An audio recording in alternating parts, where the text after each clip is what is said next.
I just went to a retreat where for one whole week, Monday through Friday, there was no internet reception on the entire premises. And I did that right after VidCon. I knew I was going to need it. I was like, I got to detox from this. How did it feel? Yeah, it felt so Be honest. good.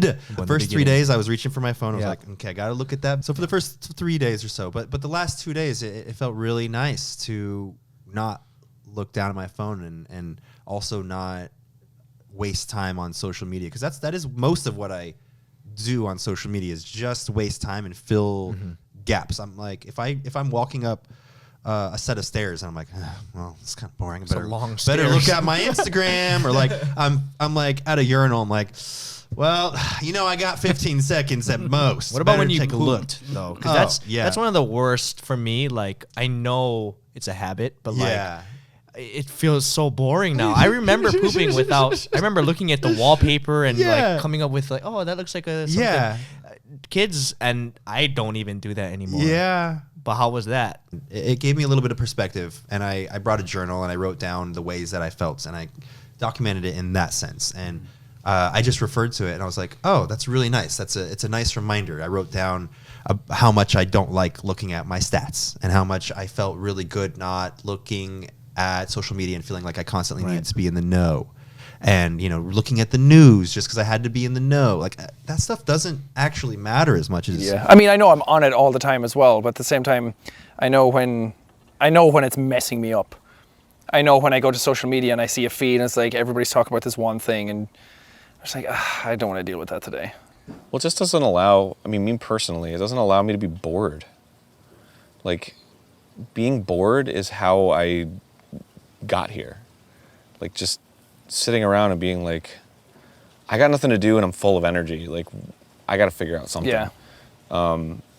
And instead, it's like this all day. I would be bored if I didn't have this. Yeah. And if I was bored, then I would be probably doing something. Yeah. I'd be achieving something. I'd be building something. I'd be creating something. Boredom's great for creativity. Yes, 100%. I like learning an instrument or just anything. Yeah. Having a hobby. My hobby is my phone. Yeah. It's like, here, go perform for everybody. Like Bo Burnham said in his special, it's like, it's an answer to everybody's want to perform for other people. So now it's like, here, perform for everybody all the time, always. So nobody's actually like trying to do anything more. So it's like, I can just make a funny tweet and get validated through the likes.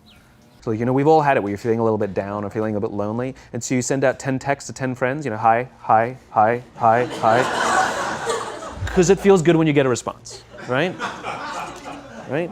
It's why we count the likes. It's why we go back 10 times to see if my Instagram is growing slower. Did I do something wrong? Do they not like me anymore, right? The trauma for young kids to be unfriended, right? Because we know when you get a hit of dopamine, which feels good. It's why we like it. It's why we keep going back to it. Dopamine is the exact same chemical that makes us feel good when we smoke, when we drink, and when we gamble. In other words, it's highly, highly addictive, right? We have age restrictions on smoking, gambling, and alcohol, and we have no age restrictions on social media and cell phones, which is the equivalent of opening up the liquor cabinet and saying to our teenagers, hey, by the way, this adolescence thing, if it gets you down. But that's basically what's happening. That's basically what's happening, right? That's basically what happened. You have an entire generation that has access to an addictive, numbing chemical called dopamine through social media and cell phones as they're going through the high stress of adolescence. Why is this important? Almost every alcoholic discovered alcohol when they were teenagers. When we're very, very young, the only approval we need is the approval of our parents.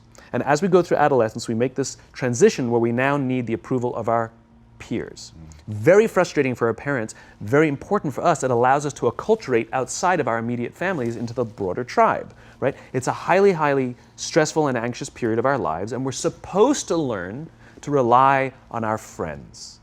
Some people, quite by accident, discover alcohol and numbing effects of dopamine to help them cope with the stresses and anxieties of adolescence. Unfortunately, that becomes hardwired in their brains, and for the rest of their lives, when they suffer significant stress, they will not turn to a person, they will turn to the bottle. Social stress, financial stress, career stress. That's pretty much the primary reasons why an alcoholic drinks, right? What's happening is because we're allowing unfettered access to these dopamine-producing devices and media, basically it's becoming hardwired, and what we're seeing is as they grow older, too many kids don't know how to form deep, meaningful relationships. Their words, not mine. They will admit that many of their friendships are superficial. They will admit that their friends, that they don't count on their friends, they don't rely on their friends, they have fun with their friends, but they also know that their friends will cancel on them if something better comes along. Deep, meaningful relationships are not there because they never practice the skill set, and worse, they don't have the coping mechanisms to deal with stress. So when significant stress starts to show up in their lives, they're not turning to a person, they're turning to a device, they're turning to social media, they're turning to these things which offer temporary relief. We know, the science is clear, we know that people who spend more time on Facebook suffer higher rates of depression than people who spend less time on Facebook, right? These things balanced. Alcohol is not bad, too much alcohol is bad. Gambling is fun, too much gambling is dangerous, right? There's nothing wrong with social media and cell phones. It's the imbalance, right? If you're sitting at dinner with your friends and you're texting somebody who's not there, that's a problem. That's an addiction. If you're sitting in a meeting with people you're supposed to be listening to and speaking, and you put your phone on the table, face up or face down, I don't care, that sends a subconscious message to the room that you're just not that important to me right now, right? That's what happens. And the fact that you cannot put it away is because you are addicted, right? If you wake up and you check your phone before you say good morning to your girlfriend, boyfriend, or spouse, you have an addiction. And like all addiction, in time, it'll destroy relationships, it'll cost time, and it'll cost money, and it'll make your life worse, right? So you have a generation growing up with lower self-esteem that doesn't have the coping mechanisms to deal with stress, right? Now you add in the sense of impatience, right? They've grown up in a world of instant gratification. You want to buy something, you go on Amazon, it arrives the next day. You want to watch a movie? Log on and watch a movie. You don't check movie times. You want to watch a TV show? Binge. You don't even have to wait week to week to week, right? I know people who skip seasons just so they can binge at the end of the season, right? Instant gratification. You want to go on a date? You don't even have to learn how to be like, hey.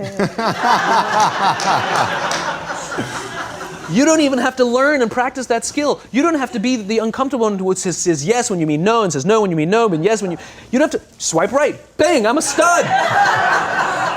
Right? You don't have to learn the social coping mechanisms, right? Everything you want, you can have instantaneously. Everything you want, instant gratification, except job satisfaction and strength of relationships. There ain't no app for that. I'm Dr. Rebecca Robbins. I'm a postdoctoral research fellow at the Brigham and Women's Hospital and Harvard Medical School. And I'm Dr. David Rappaport. I'm a professor of medicine at the Icahn School of Medicine at Mount Sinai, and I run the research program in sleep. Watching TV in bed is a good way to relax before sleep. Now, this is not something that we would necessarily recommend. You turn the television on, and if it's close to you, that's a source of bright blue light. So bright light is one of the strongest cues to our circadian rhythm. It kickstarts our body and our brain to become awake and alert in the morning. It's called a Zeitgeber, the strongest input to that circadian, the awake phase of our rhythm. Not much different with dopamine. Your body tries to maintain homeostasis, so it downregulates your dopamine receptors.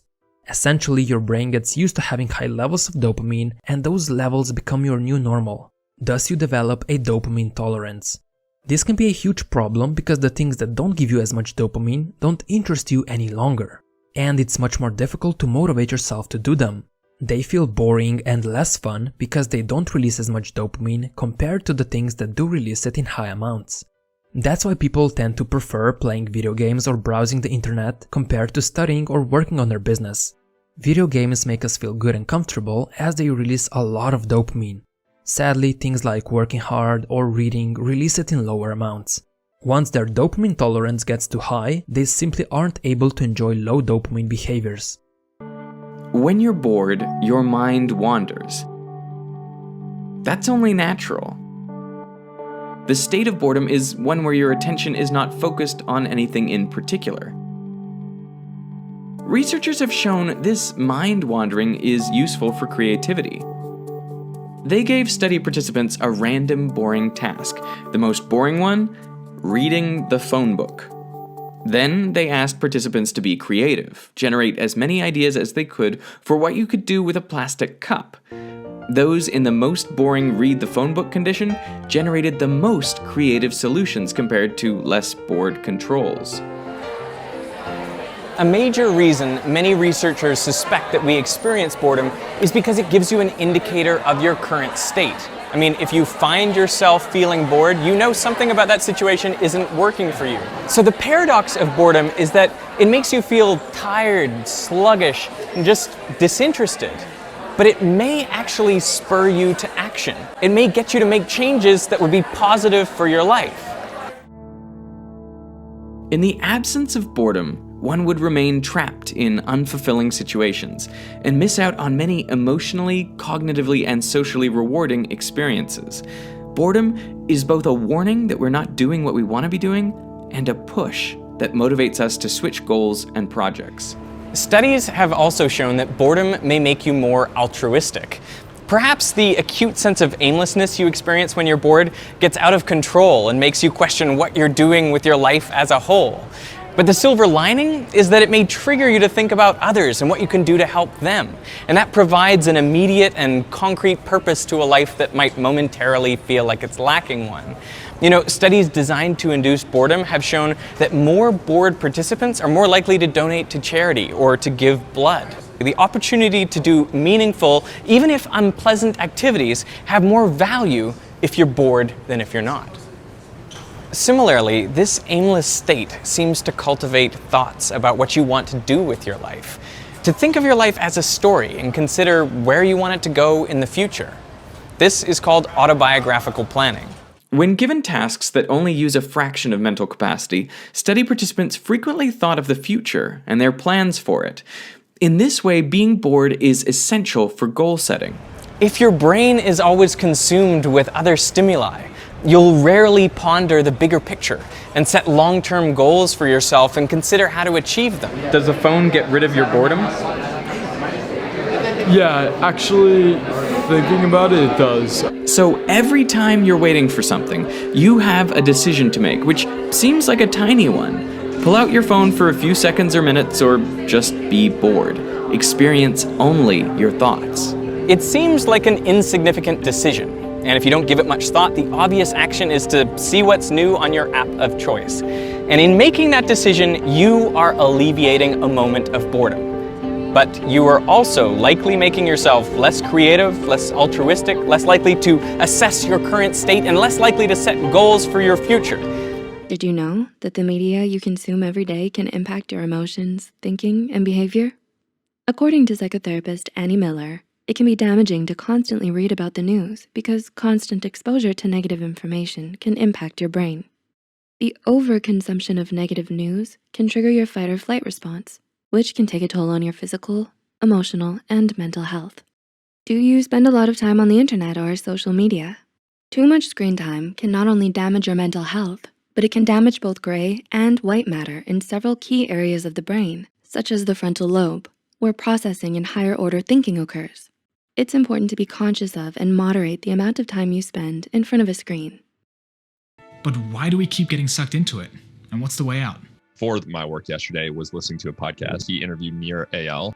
His book Indistractable is all about how to remove a lot of these forces. He mentioned that only 10% of triggers are external. So like notifications, your boss, 90% of the time we're distracted because we're uncomfortable with some sort of sensation and we're looking for a distraction from that. Boredom, loneliness, fatigue, uncertainty, stress. How much of this distraction is just because we don't want to deal with our emotions? If distraction is always there, we can always avoid what needs to be addressed. And after time, it just bubbles up more and more. And that's why things like anxiety are a rising issue. Not just because it makes you stressed while you consume it, but also because you never address any of the emotions that are going through your body. Task for adults, but we still use effort to resist things.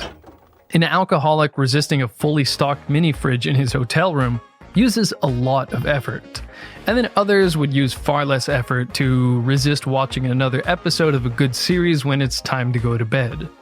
So, is there a consequence of resisting temptations even if you succeed? A famous experiment by Roy Baumeister and colleagues had 67 participants who hadn't eaten for at least 3 hours walk into a room filled with the aroma of just baked chocolate chip cookies. They sit down to a table with two bowls, one filled with warm, gooey chocolate chip cookies, and the other one filled with radishes. Half of the people were told that they had to eat the radishes and couldn't touch the cookies. Afterwards, they had the poor radish people and the lucky cookie people work on a mentally stressing puzzle. The puzzle was actually impossible. The point was to see how long people would try to do it. The radish people gave up on the puzzle almost twice as fast. On average, they quit more than 10 minutes faster than the cookie people. The idea is that the radish people were tired from using their willpower on resisting cookies, so they had less willpower to use on the puzzle. This is just one of almost 200 experiments that gave credibility to the concept of ego depletion. The idea that willpower draws on a limited stock of energy. Willpower is like a muscle, you can tire it out. So if you use a bunch of willpower on one thing, then you have less energy to use later on resisting temptations, staying focused, or even making good decisions. Now, this idea was challenged by a 2015 paper, but a more recent 2018 paper said yes, ego depletion is a thing, some methods are just effective for testing it, and some are not. In any case, I think we intuitively know that temptations are distracting. It's going to be at least a little harder to focus on your work if you're on a diet and your friend is baking pies and cookies. Or it'll be hard to study if it's Friday night and your friends keep texting you to come to a party. An experiment from a 2012 study in the Journal of Personality and Social Psychology had 205 adults wear a beeper that would ask them randomly throughout the day whether they were resisting a desire, how strong that desire was, and whether they were successful in resisting it or not. They then took a look at the data of nearly 8,000 desire reports and found that the more desires the person had resisted, the more likely they were to give into future desires. This kind of makes sense. Let's say you have a long day at work. Unless you really like your job, for the most part you are resisting desires.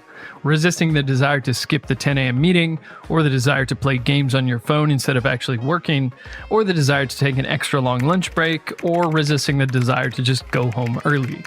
We might say that using all that willpower throughout the day then makes it harder to resist the desire to watch Netflix on the couch instead of going to the gym. But here's what's interesting. In the study, the people who were best at self-control and said that they were the type of person who was good at resisting temptations, they actually reported experiencing fewer temptations throughout the study. That is, the diligent people with high self-control apparently were just using less self-control. In a study titled What's So Great About Self-Control, Marina Milyavskaya and Michael Inslicht gathered data from 159 university students and found that those exerting more self-control were not more successful in achieving their goals. It was the people who planned their life so that they didn't have to use self-control that were more successful. And that's where the idea of dopamine detoxing comes in. I decided to test it out myself for 7 days, and the rules are simple. No media consumption, which means no podcasts, no YouTube videos, no Netflix. Books are allowed. No junk food or sugar. So now I hopped on a call with Dr. Davis Brockenshire. He's looked at thousands of brain scans over the course of his career, and we'll look at the reports to see what happened to my brain. This is your brain before the dopamine distraction. We'll notice that the back of the brain is very cold or very low voltage. You're putting out on average about 10 microvolts, a little on the low end. So this is consistent with somebody that has a lot of screen time. Our sliding scale, you can see you're just tipping outside on the anxiety box. Let's take a look at you after the fast. Voltage went up. Not bad. You've healed a huge part of the back of your brain. Now, this is exciting because this is the first time I'm seeing this as well. The reaction speed, your brain got quicker. Look what we did here. So you went into this on the verge of anxiety and you have totally normalized your alpha waves. That's remarkable. You can't do that in 7 days. So well done. This is interesting. There's no red. Your brain is at peace. And I've never seen blue in theta. But this means your brain is extremely efficient at being calm. It seems like this is the way to go. I know, it's difficult, but you can use a technique called urge surfing, which is essentially being mindful for a few minutes. Bring your attention to where you feel the urge in your body and simply be with it. describe what the sensations feel like. When you are done, thank yourself and set your intention for what you will do next in your day. This will become easier over time, and you'll likely feel a sense of accomplishment. Now at this point you might be wondering, does Dopamine Fasting 2.0 based on CBT really work to manage your addictions? An analysis of 106 studies concluded that, in general, the evidence base of CBT is very strong. But how does dopamine fasting help restore your motivation? Well, sharp or prolonged increases in dopamine levels can reduce the amount of dopamine receptors in your brain. Dopamine fasting may help increase the amount of receptors you have through a process called upregulation. The more dopamine receptors you have, the less stimuli it will take to achieve the same amount of pleasure. If you don't eat processed sugar for a month, a single blueberry could give you the same amount of pleasure as your favorite ice cream. So how do you dopamine fast? There's 2 steps. In step 1, identify the behaviors that are causing you distress, impairment, or addictiveness. Emotional eating, internet and gaming, gambling and shopping, thrill and novelty seeking are common impulsive behaviors. In step 2, follow a dopamine fasting schedule. For example, let's say you want to reduce the amount of time you waste on your phone. You would refrain from using your phone for 1 to 4 hours every day, 1 day per week, 1 weekend per quarter, and 1 full week per year. Start small and gradually increase the amounts of time you spend away from your phone. These are guidelines, not concrete rules. Follow a fasting schedule that works for you. So now you know how to dopamine fast, but you may find it difficult to do. Keep watching, because I'll share some tips that might make it easier for you to overcome your addictions and bad habits. So let's talk about routine and reward replacement. Imagine that you have a bad habit of going to the cafeteria to buy a Coke every day. Every time you drink the Coke, you feel bad afterwards and end up gaining weight. So you decide to do a dopamine fast. Instead of drinking a Coke every day, you try to only drink a Coke every 2 days. But you find this difficult. According to Charles Duhigg's book, The Power of Habit, here's what you can try instead. Number 1, identify the behavior. The behavior is the activity. In this example, it's getting up, walking to the cafeteria, buying a Coke, and drinking it. Next, identify the reward you're craving. A craving drives a behavior, and rewards are what satisfy the craving. So ask yourself why you turn to Coke at the cafeteria. Are you thirsty? Do you want a sugar high? A moment to step away from your work? You desire social interaction at the cafeteria? Then experiment with 4 to 5 different rewards. On one day you might drink a bottle of water. If after 15 minutes your craving has subsided, then it could be you've just been thirsty but got into the bad habit of drinking a Coke instead. Another day you might go for a walk and call a friend. If after 15 minutes the craving has subsided, then it could be that you've just been craving social interaction. After each different activity you try, write down how you feel. After a number of days or weeks, look for patterns to see which reward is the one you are truly craving. Let's say you discover that the reward is the sugar high you get from drinking the Coke. The next step then is to identify the trigger.